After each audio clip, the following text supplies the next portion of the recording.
Hey, good afternoon, everyone. My name is Chris Lopez. I'm a realtor at Your Castle Real Estate, and I've got with me Charles Roberts, who's also a realtor, but also the president of Your Castle Real Estate. And this is our October Roundup webinar. And best way to think about this is let's get together and have a virtual cup of coffee and talk real estate. So we're going to talk about a few deals that have happened around Denver in October. As always, we love it when people come on the live webinars and ask questions and interact with us. We do them towards the end of every single month. But I know it's hard to always make live webinars due to busy schedules. If you can't make it live, check out the recording at our website or get into our podcast channel. That way you can listen to the audio and listen to it on the go while you're driving, walking the dog, doing the dishes, whatever around the house.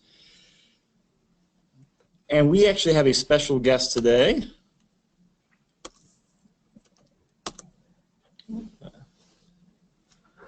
So I'm using a new computer. There we go. All right, so Justin Cooper is our expert guest today, and he's a senior loan officer over at Pine Financial Group, which is the premier hard money lender in Denver. So Justin, glad you have on the webinar. Thanks for joining us. Absolutely, guys. Thanks for having me. Excited to be here with you guys. So we're going to dive into a couple of deals for this webinar, and we're actually going to review the first deal will be a case study of a property, an investment property, buy and hold that we helped the client get off the MLS in the last couple of weeks. We're going to run through the numbers, talk about it, and then we're going to go through and actually compare it to a wholesale deal that came out a couple of weeks ago, and just talk about, kind of compare the numbers, talk about acquisition, just do our best to give an apples to apples comparison, because a lot of people always want to know, hey, how do they compare and what are the two are like? So Charles, you were on the ground with this property, so jump into the details if you could. Yeah, absolutely. This is a property that actually we currently have under contract, and if you've been to a previous podcast, this may look somewhat familiar, but it's actually a different property in the same complex. So this is something that we got on the MLS, so I'm showing you the MLS sheet. I'll walk through the numbers, and what we like to do is just show you, not what we can do, not what we did 23 years ago in some other city, but like this property is currently under contract. We're closing on November 3rd. This is what you can do in this market, and this is the second one, similar property that we're buying in this complex. So they were asking $171 for it. We negotiated. We came in at $165. I believe we're at $167.5 is what we came in to it. It's a 3-bedroom, 1-bath, 1,083 square feet. This is a B- complex, nothing fancy. It is on the west side of town. We tend to do more on the east side in the Aurora South area. The west side tends to outprice us, but this is a decent community, nothing fancy, but okay units, condos, types of stuff. 1,083 square feet, relatively spacious, 3-bedroom, 1-bath. If you look down here, let's see. You see, fantastic price, new carpet, new paint. So we have absolutely nothing to do. We'll have this rented by the time we close. It's ready to go, and it's all set. And once again, I think we're in at $167.5. So any questions that you have on pretty much what this property is? That's what it looks like. It's a rental condo. No, I'd say let's jump into the spreadsheet let's see what the numbers say. Okay. And then anyone out there listening, type in questions that you have. We will answer those in real time. Great. Yeah, and feel free, because we always love answering questions. We want you to get something from this, and just let us know if you have any questions. So let me go through the spreadsheet that we use. This is Joe Massey's spreadsheet that he put together from Castle & Cook. Once again, you only type in where the yellow is, makes it nice and easy. So we're paying $167.5 for it. My guy's getting getting a loan from First Bank, from John Wilms at First Bank. Really, simple, easy stuff. I mean, this is a simple property here. He's not putting any money into it because it's completely ready to go. To be honest, this is actually, let me change this, because he's getting a 4%. So he's getting a 7-1 arm at 4% on a 30-year. I did a 15-year last week with a different client. He did a 15-year and he got 3 7/8. So that's about the difference right now with First Bank between a 15-year and a 30-year. But he's getting 40. And the last one, to be honest, I need to update this. He just rented his other one for $1,650. We came in conservative on $1,600, but in the meantime, he bought one about maybe 3 weeks ago, and he hadn't rented it and closed on it before we got this one under contract. So we now have a comp. 1650 is what we're getting. If you look here, we use these numbers: vacancy factor 5%. The vacancies in the 1 to 4 units is more like 1 to 2, so we'll be a little conservative. Last 40 years, annual rent increase in Metro Denver about 4%. Annual appreciation, actually, I don't know why I put 4. That should be 6. That's what it has been for condos, so that's our best guess for the future. These are real numbers here. Taxes 544, insurance. He is actually managed. He's having it managed by Mark Cunningham at Grace Property Management. So remember that number, 1734. I'm actually going to change this right now so you see what the cap is if you manage it yourself, and then I'll show you what he's going to get. He's a busy guy. He doesn't want to manage it. We have $600 a month a year for repairs, and that's the HOA. So if you come over to Cashflow, you can see why we bought this property. I mean, how often do we hear you can't get cash flow properties in Denver? Well, you can't get 15 caps like you can in Kansas City, but this is an 8.8 cap that he has no work to do in. He already owns one here. He already has it rented. We felt it was a very safe property. He's getting an internal rate of return of 26.7% per year for the first 5 years. Just really, really solid numbers. So as soon as this one came on the market, Jim said, Charles, call the guy. Let's get this. I want a second one. And we did. And actually, before, go back to that the internal rate of return for a second, because we had an interesting conversation yesterday, Charles. We were doing a coffee breakfast meeting with a group of investors, and there was a gentleman they were talking about who's putting together, I guess, like a multifamily syndication business. And what was his comment about trying to find internal rates of returns for his investors? Yeah, it was really fun. We actually taught at CB Richard Ellis, which is one of the top commercial companies in town. They had us come in to just talk about what we do. And this guy was great. He was a young guy who has a firm that they're going out and doing projects. So they're collecting money from individual investors, and they have like 105 unit in Kentucky, right? Not Louisville, but 250,000 people, whatever, in Kentucky. Yeah, it'll come to us. And they asked, people asked in the audience. He taught, I taught, and then he taught. So they asked him, like, are you doing anything in Denver? He said, we'd love to, but it's really, really hard to find what we're looking for, which are great deals with a 20% internal rate of return.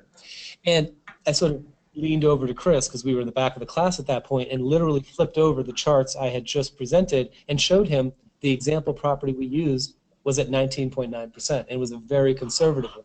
This one we have under contract 26.7. So you as an agent, you as an investor listening, it's just really important to understand these numbers, because you got this professional guy who on the multi-units is saying quite correctly that you can't get a 20% internal rate of return in Denver when, you've got 3 under contract right now, but not in multi-units. We're buying more condos and townhomes because that's where we're seeing the better cash flow, the better cap rates, the better IRRs. And the multi-units he's talking about, those are value-add projects that come in, you have to do some work, you have to do better management, do some renovations, and that's how they get the IRR.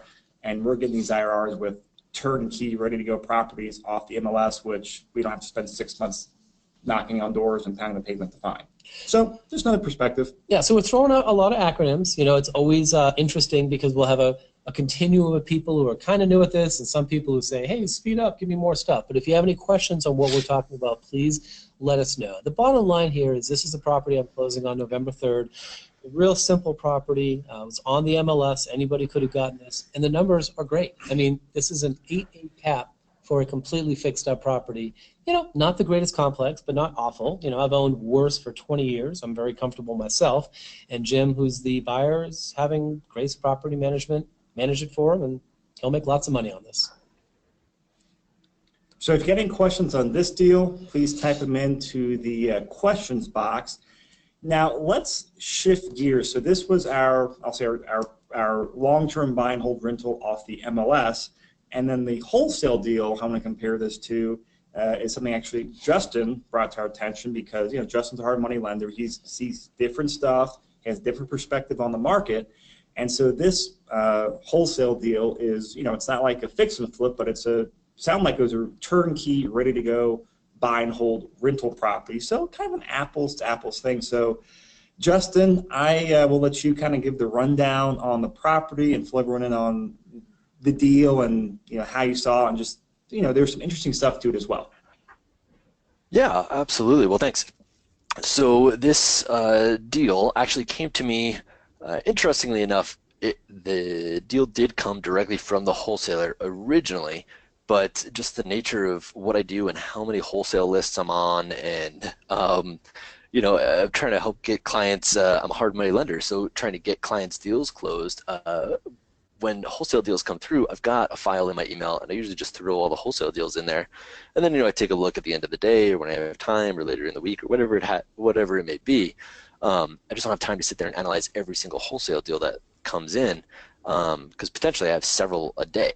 So what I did was I saw the email, I filed it, and then later in the day, somebody I work with, Travis, actually sent an email to myself and Charles, because we're both interested in this neighborhood, and said, hey guys, here's the deal. Travis is also very active in that neighborhood, but he's wrapped up in some other projects and he couldn't take it down himself. So he threw it to us. Charles picks up the phone, calls me almost immediately and says, hey, I got the last one out there. If you want to run it, go for it. I'll give you an hour before I pick up the phone, or something like that. And so I did. I dug in, I saw it. Okay, well, this looks good. I started looking at the numbers. Well, that sounds good. And a quick little chat with Charles while we're on the phone about it, and with Travis, and I'm on the phone trying to get this thing locked up. So I thought I was actually in a good position with it. I talked to the wholesaler. They picked up the phone, which was, of course, great. Sometimes you don't deal with folks with the best customer service, but they picked up the phone right away. We had a great conversation about the property and how he got it and what the numbers look like, and just kind of recapped everything he had in his email. And then I told him, I'm like, all right, I'm in. It sounds great. I want to do it. Yeah. What were the numbers that were presented to you in the wholesale in the email that you got? Like, what were the numbers that you saw? Well, it's in that First Creek area that I think has come up several times. So it's kind of a known commodity of what was going on out there, right? A lot of townhomes. There was a construction defect lawsuit, so prices were kind of depressed because of that. The lawsuit got settled, and then prices started skyrocketing. So the prices, the same homes, they're, I think all townhomes, were going for 160, 170, 180. Now are 210, 230, 260. And so this one came through with a wholesale price, meaning my purchase price would have been $210,000. So right away, it seemed like it was low. Without knowing anything else about the property, knowing there's only so many types of units in there, 210 sounded like it was a good price. So, so the buy price for me was 210. The property value per the wholesaler, which I always have to take with a grain of salt, but they're saying it was 245. And then they figured maybe you could paint the unit, maybe you could redo some countertops to really maximize that after repair value, if you will. But for the most part, it was in clean, move-in ready, and for a rental, there really was no work needed. So potential as-is value was 245, and they were offering it for sale for 210.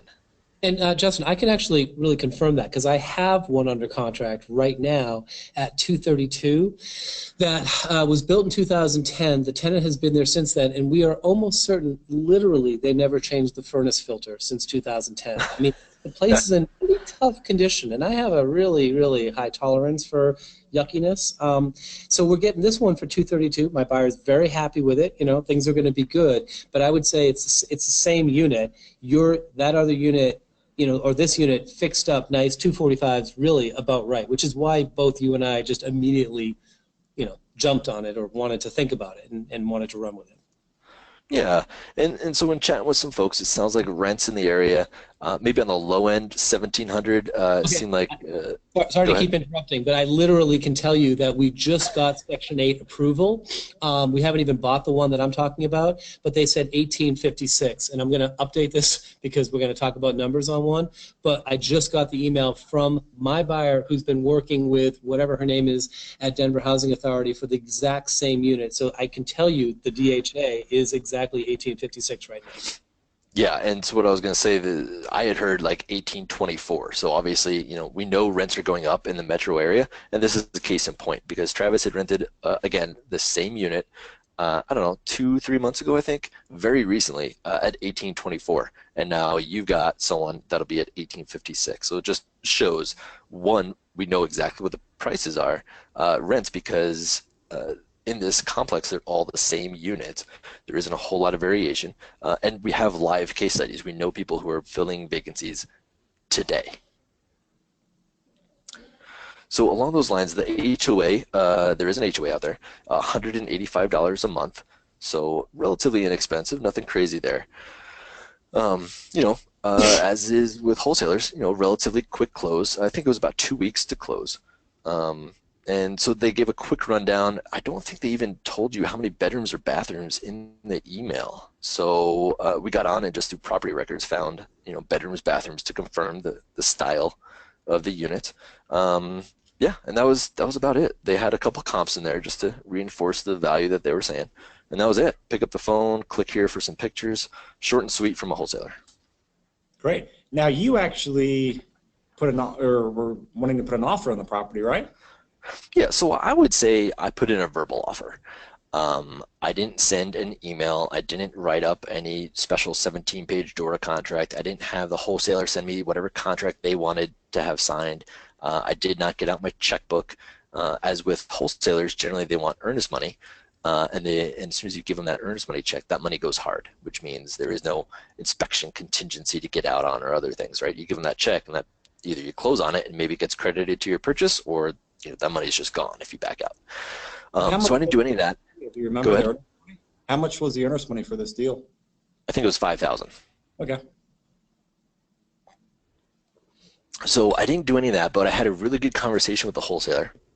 It didn't sound like the phone was ringing off the hook on this thing, so I thought I was in a pretty good position with my verbal offer, really only contingent upon me getting into that property, right? If there is no inspection contingency, I wanted to at least have eyes on this thing, so I was comfortable and I could verify, the status of the unit, from their email. They said, oh, it's great, maybe you can paint if you want, but it's in good condition. Well, I want to prove that, get me in there and match up.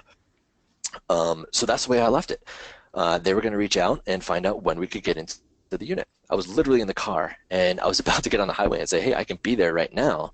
But there was a tenant in there and they didn't think they could get access immediately. So, okay. So I sat back and waited for the phone to ring. And when the phone rang, it was actually a text message and they said, hey, we can get access, tomorrow, maybe the day after. I'll let you know when we confirm times. Okay, great. And then couple hours later, I get a phone call saying, hey, Justin, we got another offer. And I have earnest money in hand.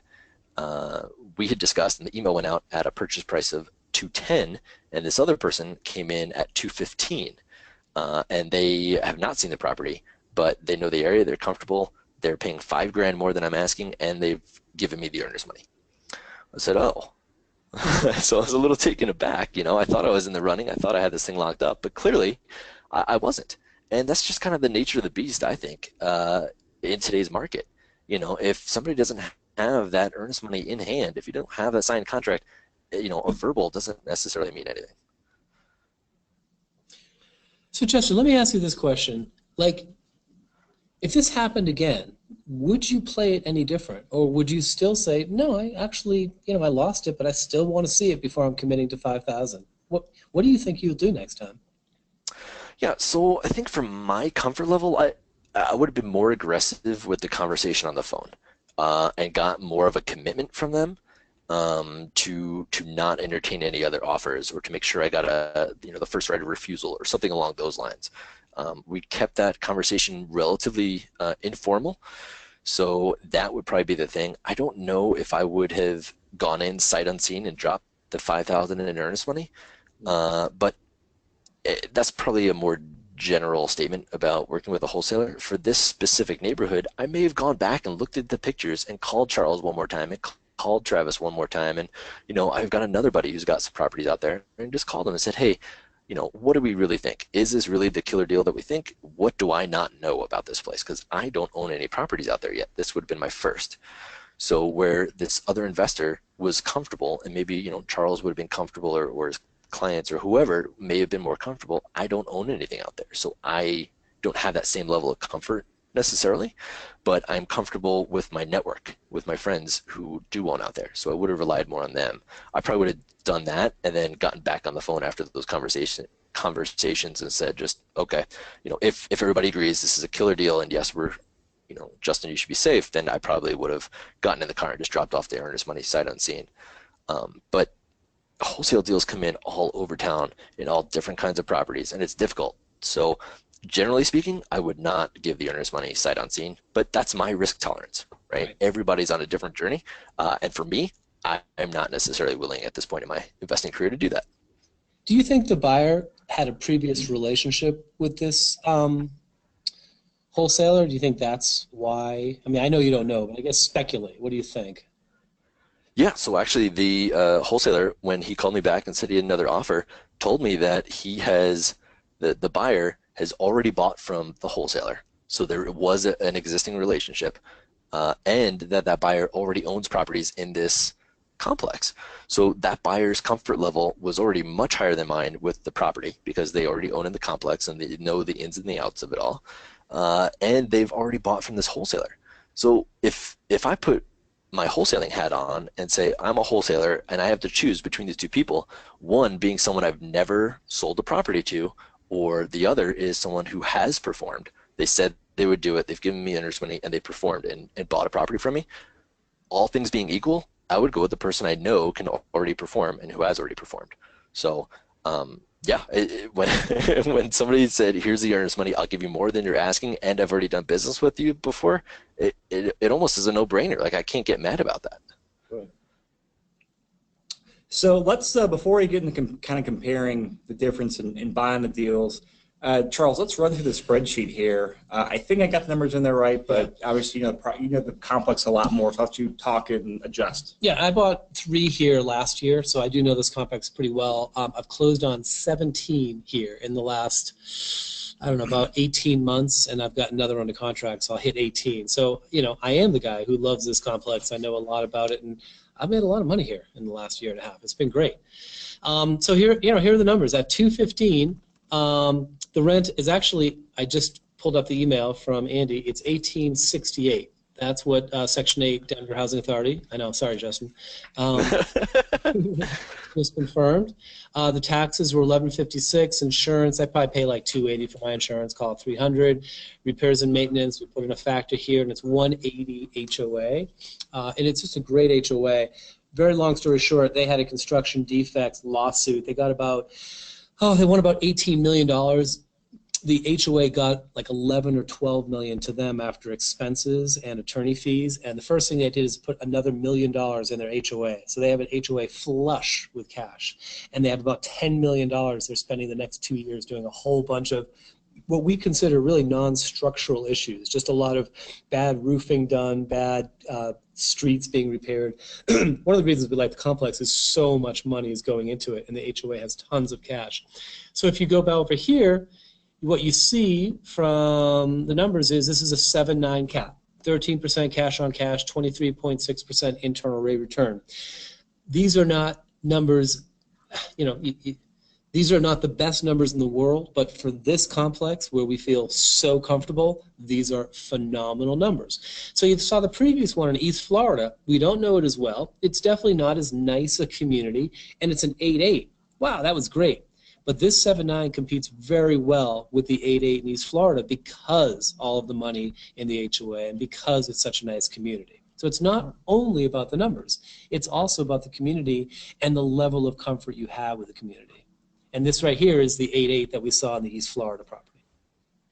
So go do comparisons. I was trying to do a split screen there, but I screwed up your so we got Charles. 8.8 with a 26.7% internal rate of return on the Florida property. Which is the MLS deal.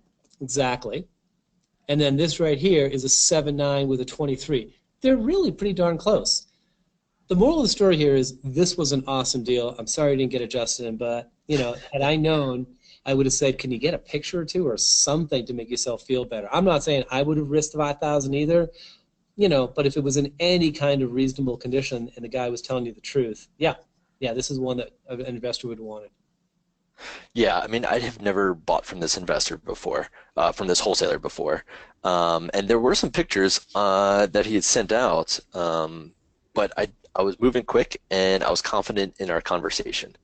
So I didn't dive deeper, and I didn't fight as hard as maybe I could have or should have on it because I didn't know I needed to. I thought we had a good conversation. So that was my fault. Next time I just need to be more comfortable with how serious I am about what I'm trying to do.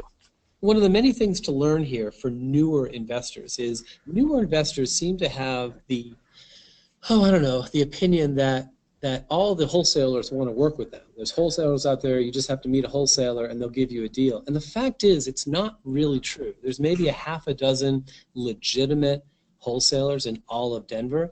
And these guys and ladies have been generally working for years doing what they do, sharpening their skills and creating their craft. And they have people that they want to work with.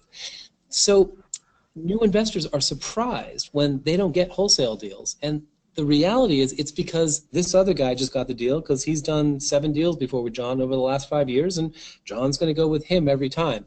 Not to say, as an investor, you shouldn't try to pursue wholesales. Not to say there aren't exceptions. The world is confusing. But this is actually very normal.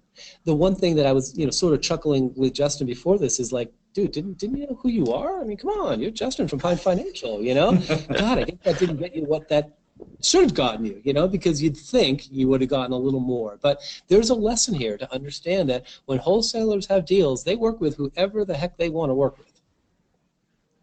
Yeah, exactly. I mean, and you see this even if you're working through the MLS, right? Just because you're having a conversation with the listing agent and you think that conversation went well, if you haven't submitted that contract, then there's no reason they can't go with the next person who calls that listing agent but actually sends in the contract, right? You have to have a certain level of seriousness and then take action as well.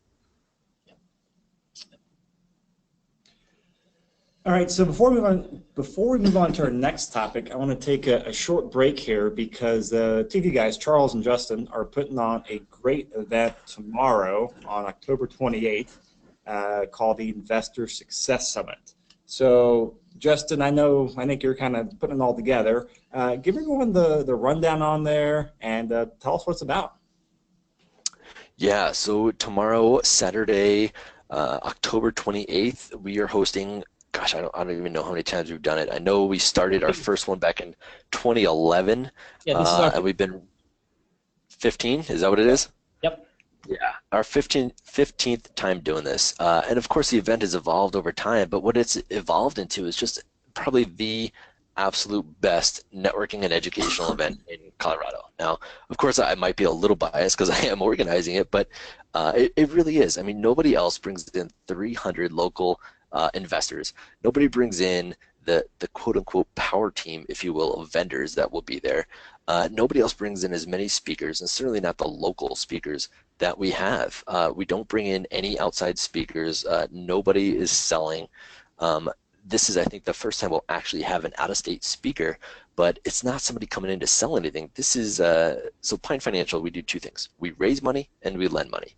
And so when you're raising money like we are, you have to have the right attorneys. And so what we do is we've been working with the top securities attorney in the country for this. And we have been for years, and we actually got her to agree to come into town and talk. No sales pitches, but she's going to come and talk, and she's helped our business grow to the levels that we're at now. So huge value in Jillian coming into town, as well as the other 9 different speakers we have.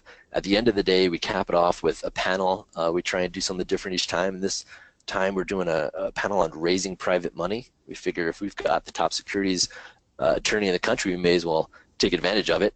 She's got a speaking role where you can come and pick her brain for 50 minutes, and then she'll be on the panel another hour and a half of free legal advice from her.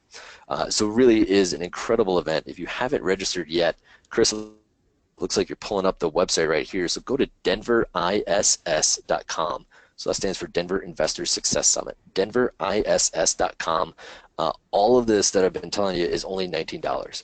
You really can't get, I mean, anywhere that I know of in the investor community, anywhere in the country, you can't get an event like this for just $19. It's incredible. I'm honored to be a part of it, and I look forward to seeing everybody there and shaking hands and talking to folks. And even if you don't like any of the speakers, just the networking alone is incredible. So I really hope everybody can come out tomorrow. Yeah, I'm looking forward to it. And for those of you who are catching this recording in the future, You guys put this on twice a year, usually in May and October, spring and fall time. Is that a safe assumption? So if you're listening to Correct. this, keep your eyeballs out on any of our email lists. We'll keep you up to date. Or always just go to denveriss.com. When the next one's planned, that website will be updated because it's a great event that they'll keep doing for hopefully many, many years to come. No, leave it open. Oh, nope. Sorry. Just about to change gears here. Yeah, that's what happens when two guys try to share the same computer. We're going to fight over it here in a second. So, a couple months ago, I know some of you have been following us, some of you are brand new to the webinar. I've been kind of on a mission the last year and a half to really put together my own real estate investing strategy and start building my portfolio. And so I decided to put out my own investing strategy for not just real estate, but also the big picture of just personal finance. I'm also a big believer in the stock market. So I started asking other professionals and investors around Denver who have a lot more experience and a lot more success than I have at the moment. And Justin was gracious enough, either 1 or 2 weeks ago, he sent it over. We got posts on the website. So I've got some questions for Justin here. So I'm going to start running through them in a couple minutes. And if anyone wants to check out Justin's strategy along with the other ones, go to denverinvestmentrealestate.com and then click on the education tab, and you'll see the drop-down menu says investing strategies. So if you go there, all of them will be in chronological order, and just click on it, read it, and leave comments, ask questions. And if anyone out there is ever willing enough to share your own strategy, please do. I don't care if you're a newbie or an experienced person. I'm a big believer in that the more you write down your strategy, the more likely it's to come to fruition. And also, if you share it, hey, you're going to get feedback and questions from other investors, probably with more experience than yourself, and it'll help you get your strategy ironed out more. So, Justin, I know this is a really hard thing to do, but are you able to give a quick recap of just your general investing strategy? Because, and you guys have not read it, take the time to. It's a very interesting evolution of where he was about 15 years ago to where he is now, and I really appreciate that. Yeah, and so that's to be honest, when I was getting ready for this, Charles and Joe and Chris had all put theirs out there, so I printed them all off, and I'm trying to read it, and I'm trying to think about, well, what is my strategy, and I'm seeing what everybody else was writing and how they were writing it, and I was probably sitting on my couch at like 10 o'clock, and I just started scrambling and writing some notes on the back of the things I had printed off, and I started realizing like who I am and how I got here and what I'm doing now is not anywhere close to what the original plan was. So to me, I wanted to talk more about like the evolution, because I know there's a lot of newer folks on here that come through the website and will be reading this. So I wanted to point out that just because you come up with one plan today doesn't mean that's going to be your plan for forever. So I really talked more, I think, as you said, the evolution of my investing strategy. So for me, late night infomercials are what sucked me in. I was working a W-2 job. I was not necessarily burnt out, but really burning the candle at both ends, super long days. And I come home and I'm exhausted, and I turn on the old boob tube there, and there's Carlton Sheets and all these other folks, right? And their life looked a heck of a lot better than mine. So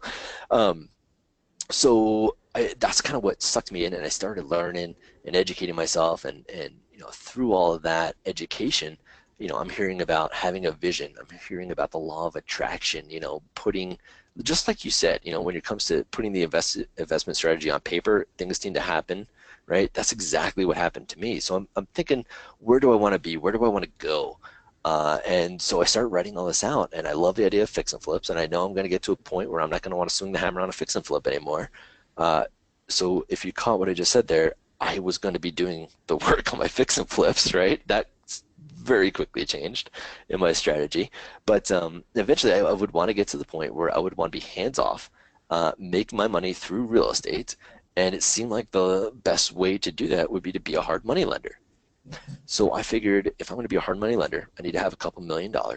And it's going to take time to get there. So when do I want to do that? When do I want to get out of the fix and flip game? And so that would probably be, late 50s, early 60s, something like that. Okay, well, if that's my timeline to be a hard money lender, and I know how much I should the dollars I might need, well, let's work backwards, right? Reverse engineer, what do I need to be doing today and every day and each year to get to that point so I can do that?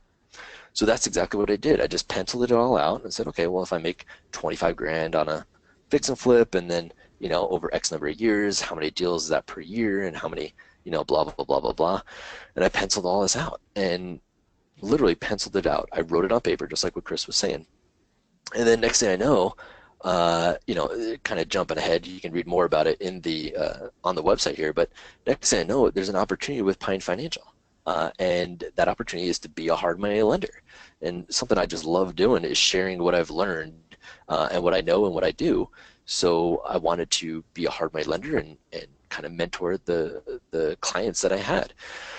Well, when the opportunity with Pine Financial came up, it gave me the opportunity to be a hard money lender. And Pine Financial, as we just discussed about the Investor Success Summit, we do a ton of education, whether it be classes on hard money lending, whether it's teaming up with Charles. We teach some great classes on investing in rentals and some other stuff. We're putting on this awesome event tomorrow, the Investor Success Summit.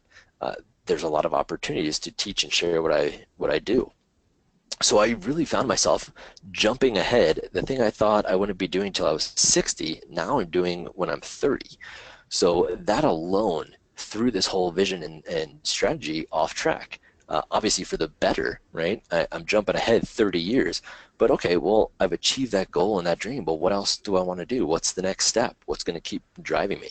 So it's really just been a process and an evolution, and I kind of detail it more in the article there. That was an awesome recap, Justin. I've got quite a few questions written down here that I actually want to highlight and also just ask you for my own my own knowledge. And something that I find fascinating is that I've realized as I've really gotten to know people like you, Charles, Joe Massey, and just people with experience, and you've got a successful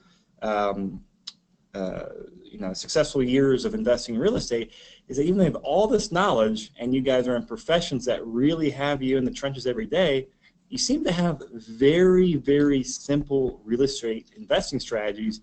And frankly, they've all been much simpler than all the stuff, I should say, than most of the stuff I've read on the internet, books I've bought, courses I've been to, webinars, and it's really fascinated me.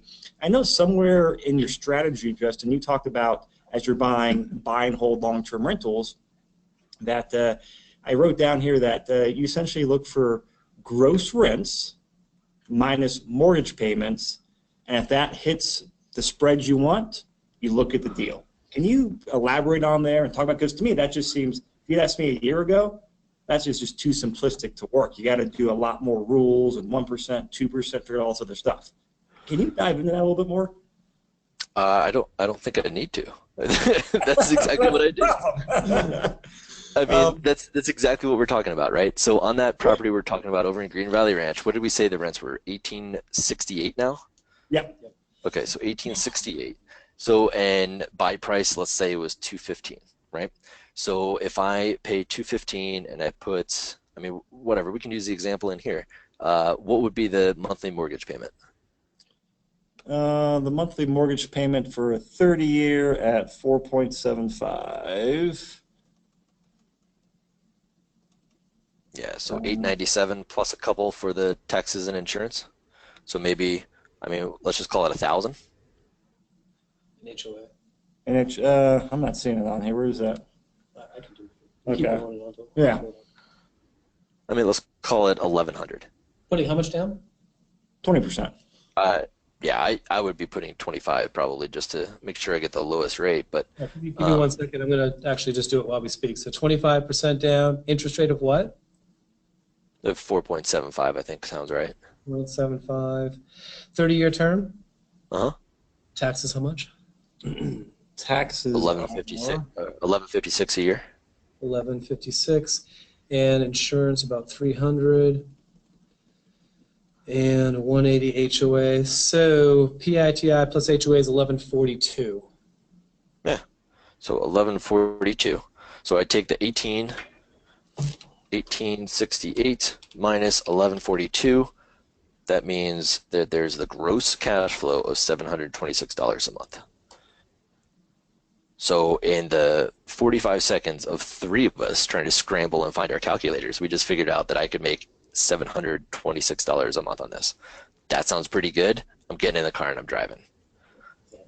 Like So that's as simple as it is. I don't worry about the repairs and maintenance and the vacancies and all that other stuff, because in $700 a month, I'll probably be able to survive.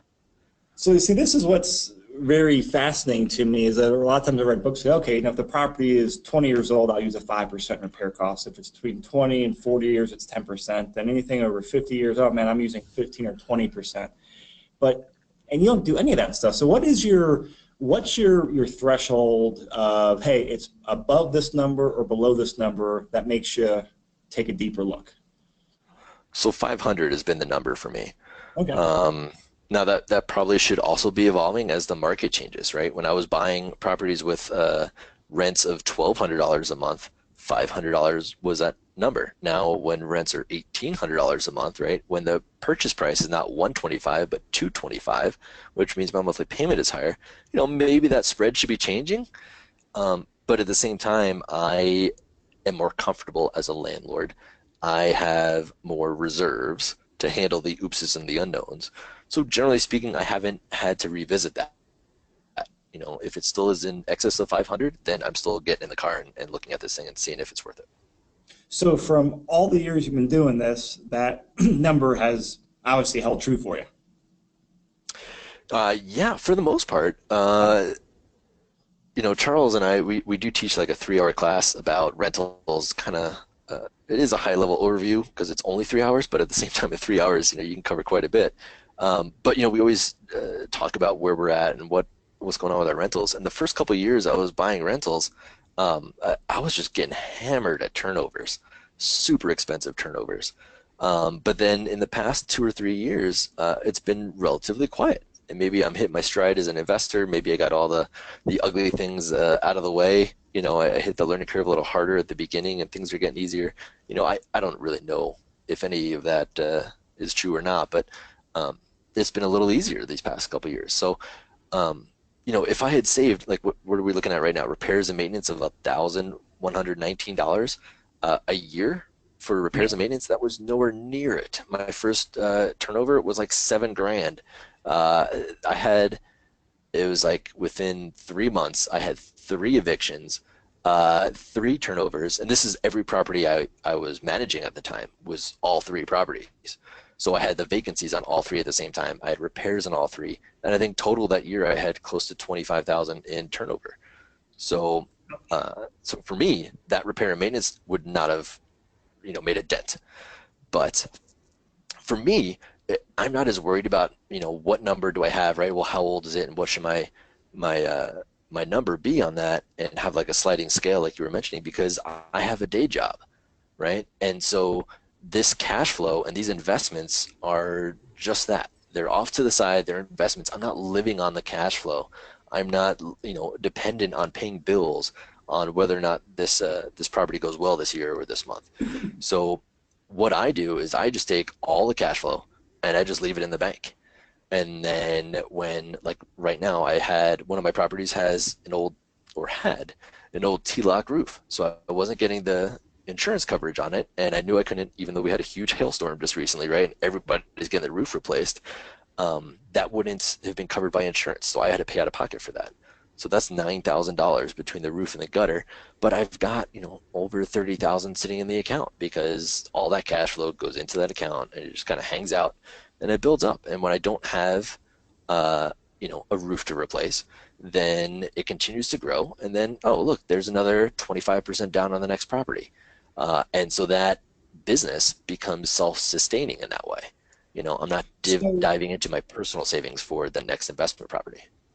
So this is actually the exact question I've written down next for you. Is I'm always curious, like, how people manage their cash reserves, because as I've just studied real estate in general from, I'll say, the big picture macro point of view, and just kind of read books and talked to people, it kind of, frankly, it seems to me, as long as you can hold on to the real estate in the long term and survive the bad times, you're going to come out really great in 30, 40, 50, 60 years. And so that's kind of made me think, okay, well, I want to be very cash heavy. So, hey, I can ride out the bad times. And if I have to tighten the belt a little bit, I don't mind that, but I also don't want to be, over leveraged or up at night, sweating things out. So what rules of thumb, if any, do you have for maintaining your cash reserves to then, do you hit a certain point and take the cash reserves and then reinvest it into like the next property? What's your general strategy there? Yeah, so just keep all of that cash flow and just leave that one account and just let it grow. So for me, the kind of threshold was I want to make sure I have at least 20 grand, because as a beginning investor, I had some costly turnovers. So that was kind of my number. And once it's there, then everything above that starts being gravy, right? Now I can entertain, that roof wasn't really leaking. I didn't have to replace it, but I've got enough in reserves. Maybe I should do it, right? Maybe I shouldn't wait for the tenant to call me and say, hey, my place is flooding because, it's raining outside and there's a huge hole now. So I could be more proactive. So 20, 25 is kind of the minimum I want in there. And that allows for, if there is some vacancies, that allows for turnovers, that allows for the roof or the water heater or the unknown expenses. And then as it continues to grow, then, all right, now I've got enough for a down payment, and we can start looking at that. Do I want to take some money out of personal savings and couple it with this, or is this enough on its own, and how does that look? And, I can just weigh those things. I don't have anything hard and fast necessarily other than that real like 20,000 minimum. Because just 20,000 divided by 1150 from the Screen Valley Ranch we're staring at on the screen right now is about 18 months worth of just the mortgage payment. So you don't follow like a 6 months or 12 months reserve. You just kind of have a $20,000 as like the threshold in your mind. That's based off those few black eyes you got initially. Yeah, I think I'm just a really conservative investor. I stay up at night thinking about these things. So what will help me not stay up at night? Having more cash in the bank. That's really what it comes down to.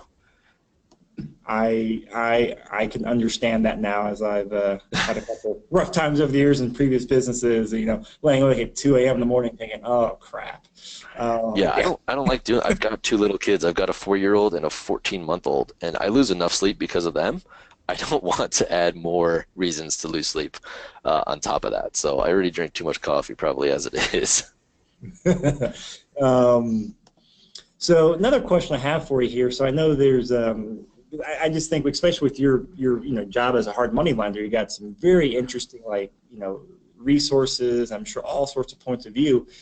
What's kind of your strategy for you re-leverage your properties, or you just straight pay them down, go for cash flow? Kind of what's your strategy with those and your big picture plan?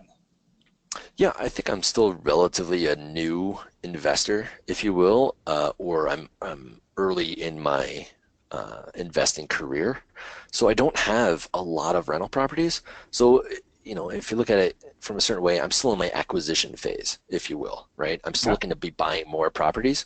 So how can I leverage into more properties? So, could I, just looking at this property, we just talked about financing, could I only put 20% down? Yeah. But 25% gives me a little bit more spread in case a downturn hits tomorrow or something else comes up, right? So that'll help me sleep a little better at night. So I'm not leveraging as high as I could, but with these properties, I've owned them for a couple of years now, and the prices have just been skyrocketing, right? Like, if any landlord here knows the benefits of holding real estate over the past couple of years. So the way I maximize that was to get HELOCs. So I've got HELOCs on every property I own, which again isn't many, but it's enough to free up $350,000 in equity, right? Wow. In HELOCs, yeah, between my primary residence and the rentals. So there's a lot that I can do with that. And I chose to use HELOCs because, it's similar to a credit card, right? If you don't run anything up on the credit card, if you're not buying anything, then you're not paying anything.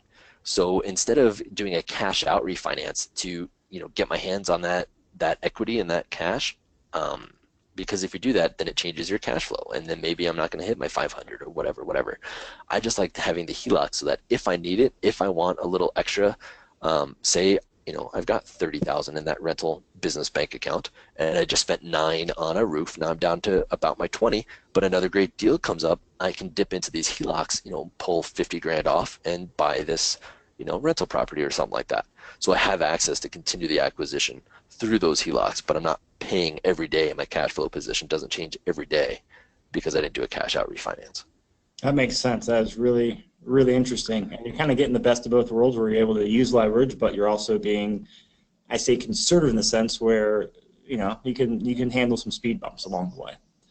Yeah, and that's just my choice, right? I mean, it may even be slowing me down a little bit because if I did a cash out, now I have all this money sitting in the bank, and so I want to spend it. So maybe I would be acquiring faster if I had all that money sitting there. I don't know. But, again, I sleep better at night knowing I just have access in case something crazy happens, but I'm not paying on it until I need it.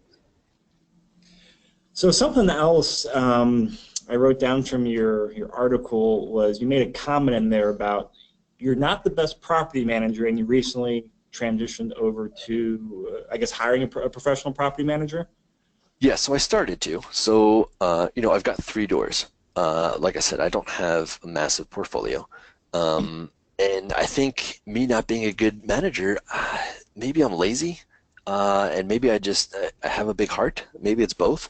But, I wasn't doing inspections as often as you should, right?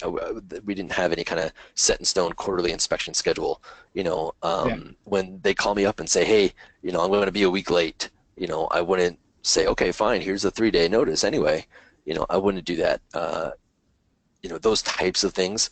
And I think those were I don't know if they really got me in trouble or if we just had bad tenants. But that was what I was doing when I was first managing my properties. And like I said, I had some pretty big, ugly turnovers, right? 3 evictions all in the same month or 2, costly turnovers. Could I have reduced the cost of the turnover if I had been doing more inspections and, regular maintenance or just holding their feet to the fire with the quality of the house that they were living in? Maybe. Could I have avoided the evictions all at the same time if I was better in following up and holding them to what they promised to do through the lease, which was pay? Maybe. I don't know. But I felt like somebody could be doing it better than me. And I thought, after having managed them all myself for a couple of years, that I was in a position, I knew all the mistakes I had made, so I could then ask the right questions when interviewing a property manager and follow up and check in on all those things and everything else when a manager was managing the property. So I thought I would try it out. And I had 1 property going vacant. And so I put a manager on that one, and I retained the other 2, and I'm managing those because those tenants, they've been in, one has been in 2 years, the other one is quickly approaching 2 years. And it's kind of relatively easy. I still have the big heart. I still haven't been doing the right inspection schedules, but all in all, those tenants have been treating the property right and treating me right, and I think I've been treating them right. So I don't think I need the extra expense of a property manager to simply collect the check each month. But once that turns over, I'm just saying, turnover tomorrow, you most likely get a PM for that door. Yeah, so if I had bought this new rental property, I would have put a property manager on it. Okay. Yeah, so one of them, the ones I kept and am managing myself, when I looked over their application, they lived on the same street as my property, and they had lived in the same house for 10 years. And then once we got them in there, and I mean, they paid, what, 3 days ago? Which doesn't mean they paid on the 24th of the month late. It means they paid like a week early. So it's these guys are great. They take good care of my place. They pay early. And the last place they were in, they stayed for 10 years. And the only reason they moved is because the landlord was selling the house. So I don't see myself turning that one over to property management anytime soon. But any new acquisitions, yes, I would just be putting a property manager on it from the start. Yeah, so I mean, the reason that stood out to me is I'll say in my 20s, I was running a couple businesses. I was very much like I did every single thing because I think I was too cheap to hire people do things, and also too much of a control freak, and also just at that time in my life just was not a good manager of people, or not as good as I am now or as best as I could be. And while I was saving some money at the time. I look back now, I reflect on it and said, you know what, I saved money, but I also missed some bigger opportunities because I was too busy doing some, I'll say busy work, so essentially paper shuffling, when I could have been utilizing my time elsewhere. And it's really got me realizing I ask you this, I always feel like I should focus on my strengths. Like, I know a lot of times, you hear two trains of thoughts. One is go out there and, work on your weaknesses. And I've learned from my perspective that, you know what, forget that. Like, I need to double down on my strengths, because if I'm good at something, that means I'm better at that than X amount of people in the population. I need to double it, triple it, and just focus on that. And the stuff I'm weak on, I'm going to hire out to someone else. And I've been kind of trying to think, okay, how will that reflect into my investing strategy? And I mean, from your experience, with working in the industry and doing those properties, what are your thoughts on focusing on your strength to maximize those opportunities versus trying to improve your weaknesses? Or where's that fine balance? Yeah, I agree. I think it is a fine balance, right? Because if you're not good at it, maybe it just means you don't have any experience at it, or maybe you didn't think you wanted to do it, but you try it out and, actually, I enjoy this. Actually, this is pretty easy for me. Actually, I'm really good at managing people. You don't know unless you try, but you certainly have to be cognizant of how long do you try this? What are the thresholds of measurement to know if I should continue or hire it out or what that is, and like you said, double down on what you're good at. So for me, when I was managing these tenants through those turnovers and all that stuff, it wasn't taking a ton of time, where I'm on the phone or I'm visiting the property, but it was taking a lot of brain power, and as I, grow and evolve, I've been putting more and more value on my time, and that brain power is time I'm not dedicating to the other things, that I should be thinking about and working on. So just that, it's not like, I'm saving 4 hours a month on the phone. That hasn't really changed, but it's, staying up a little later at night thinking about this. It's getting off that quick phone call and, well, what should I do and how should I respond to this? And what's the next step on that? That's the brain power that I don't need to be spending on that. So for that standpoint, it made sense to be transitioning to a property manager. And to be honest, now this may be a total fluke, but when I hired that property manager, the tenant moving out was complaining about a leak, which I sent contractors over there several times, which was a cost, and they never really found or fixed the leak, supposedly, according to the tenant. So I figured there would be vacancies, there would be demolition to find this leak, repair costs, right, and then get it back up and marketing. So I figured at least a month of vacancy plus the repair costs. Not a whole gut, but had to find this leak. So before they moved out, we discussed a 30-day, window to move out. I had hired and retained the property manager. So they reached out to the tenant and said, okay, we're going to start showing this, and they did a walkthrough. They started showing it. They had a tenant. They had someone willing to move in the day after my tenant left. And they had discussed with this new tenant, hey, there might be some repairs. We'll need to come in and do this. Is that acceptable? And they went through all those steps. Turns out the new tenant moved in the day after, paid rent, paid a higher rent. Rent increased by $105 a month. So that right there, they're paying for themselves, right, with this increase in rent. There was no delay, there was no vacancy because they moved in literally the next day. And it turned out whatever this tenant had been complaining about magically disappeared when the tenant disappeared. The new tenant said there is no leak, there is no moisture, the house is dry, and we had the property manager go and inspect a couple times to make sure of that. So I saved myself a full month, at least 1 month of vacancy, plus whatever the turnover was, and potentially even raised rents more than I would have. I don't know. So massive success in that first turnover when I hired him. Made it well worth it in my mind. Interesting. That's really good to know. So I know we're running up on the hour. I do have one more question for you, Justin, before we wrap things up. So, knowing what you know now, going back to, I think, when you started looking at real estate, so 2003, 2004, so, 12, 13 years ago, what advice would you give your younger self if you could go back in time and tell yourself something? Like, what advice would you give yourself?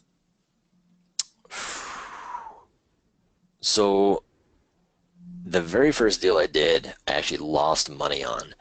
And so that really set me back. I spent all this time educating myself and learning, or thought I was, and then I get into my first fix and flip and I lose money.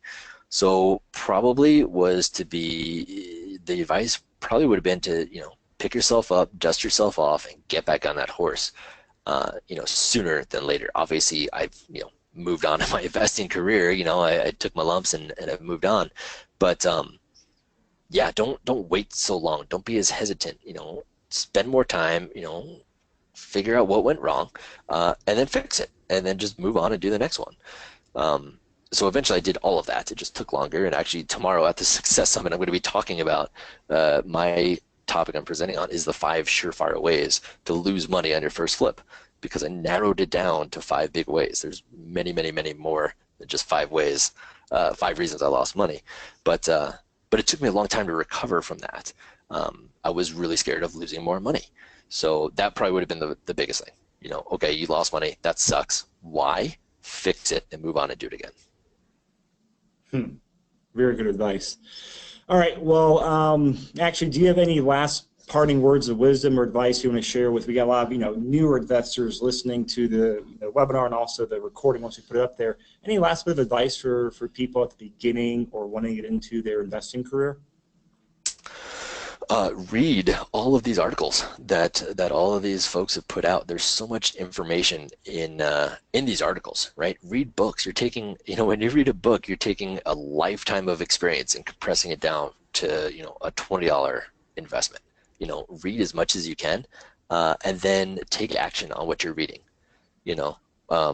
Whatever it is, go out and implement it, and see if it works, and test it and try it, and just take action. Whether that's simply reading these articles, whether it's reaching out to all of us through the website, whether it's coming to the Success Summit and not being, a wallflower in the back of the room, but coming and introducing yourself to folks. Whatever it is, just start taking action. And then once you take that action, okay, well, what's the next step? And take that step. And then what's the next step? And take that step. And just keep moving forward. And actually, to pull a quote from your article you wrote here, since you talked about networking there at the event, I like this. I agree with it. You said, I believe that your network can drive your net worth. So I think that's a great quote to end off. And when you guys do come out, whether it's to the Investor Success Summit tomorrow, which hopefully you can, or to future events, man, just go up there with a smile on your face, shake a hand, talk to people, and get to know everyone. So we do a question that just came in from Robert. It says, where can we find the article? So if you go to denverinvestmentrealestate.com and then click on education, there'll be a drop-down menu, and click on investing strategies. And currently, at the time we're recording this, Justin Cooper's will be at the top, and then Joe Massey's, Charles Roberts, and mine will be below it. As we add more people in the future, we'll put them out there. All right, so I know one final thing I want to just bring to everyone's attention, whether you're making it to the Investor Success Summit or not. Charles Roberts is teaching a class next Wednesday on November 1st at 5:30 p.m. titled Cashflow Investing for the Long Term. So Charles, give us just 30-second rundown on what that class is about and where they get more details on it. Yeah, you can go to yourcastle.org and get the information on it. But basically what we do is we just walk through why you might want to consider buying and owning properties. And both of you guys talked a lot about simplifying things. And what I've found, I've done a lot of real estate investing in my career. The most profitable things I've done have been the simplest things, is buying and holding. Nothing creative. And it's hard to understand, but I actually don't really like creative real estate. I find many people get in trouble with creative real estate because they don't know what they're doing. And I have found that for myself, the more creative I got, the less successful I was. So we just basically talk about, if you want to build wealth, here's how you can do it with relatively little risk. Now, there's always risk in real estate, but we talk a lot about the risk and mitigating risk and building wealth over time and looking at the numbers. Great. And I believe your castle office is moving, so the training room is moving too, because this will be, for anyone who's coming to past your castle training events, your office we're actually literally moving right now, sitting in like taped up tables and chairs. So. Yeah, we're moving down to a Locust. Either come to the yourcastle.org site, click on training and events, or just email one of us. We can get you the new address. Great. All right, well, everyone, I appreciate you coming out. Justin, thank you so much for taking an hour out of your afternoon. I know you're very busy getting ready for the event tomorrow, so I appreciate that. Charles, thank you, too, for spending your time with us as well. And everyone, if you want to catch the recording, denverinvestmentrealestate.com/webinars will take you to there. And please join us for next month's Roundup webinar and other webinars as well. All right, thank you, everyone.